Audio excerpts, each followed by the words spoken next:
Suntem Elena Andreea și Vio de la Art Psy Reflections și vom vorbi despre frică.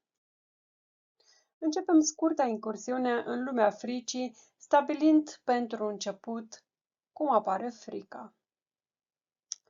Frica reprezintă o emoție de bază care apare ca reacție sănătoasă sau adaptativă, declanșată de percepția unei amenințări, unui pericol față de siguranța fizică. Frica mai apare ca o avertizare în legătură cu o amenințare iminentă, dacă este interpretată ca fiind un pericol sau o amenințare posibilă. Și, nu în ultimul rând, frica apare în situații neutre, inofensive, care declanșează nevoia unei acțiuni defensive. Cel mai elocvent exemplu despre cum se ajunge de la frică la fobie a fost dat de Freud, ca urmare a unei întâmplări trăite de pacientul lui, numit Micul Hans. Acest proces se realizează în două stadii. Stadiul 1. Micul Hans vede un cal. În timp ce calul aleargă, acesta cade și începe să se zbată. Văzând această scenă, Hans experimentează un puternic sentiment de frică. Ulterior, de fiecare dată când Hans întâlnește un cal, trăiește din nou senzația de frică, deoarece îi amintește de episodul traumatic cu calul căzut. Dacă sentimentul de frică se repetă frecvent, acesta se transformă într-o frică învățată. Stadiul 2.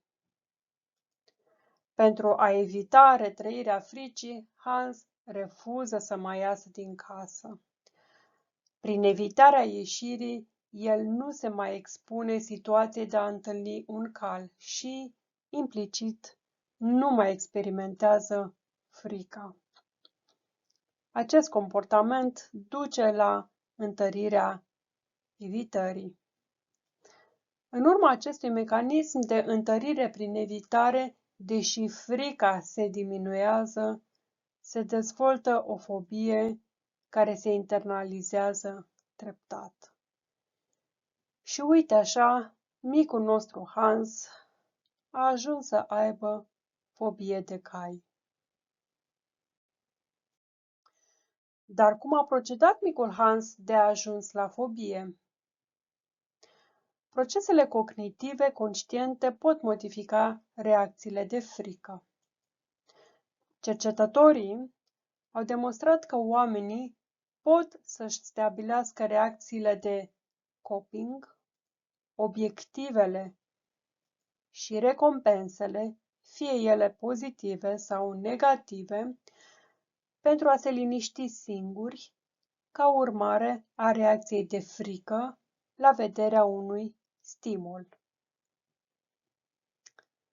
În cazul de față, Hans a adoptat evitarea ieșirii din casă ca strategie de coping, având ca obiectiv principal prevenirea întâlnirii cu un cal care i-ar provoca sentimentul de frică. Lipsa sentimentului de frică reprezintă pentru Hans o formă de recompensă. Mulțumim!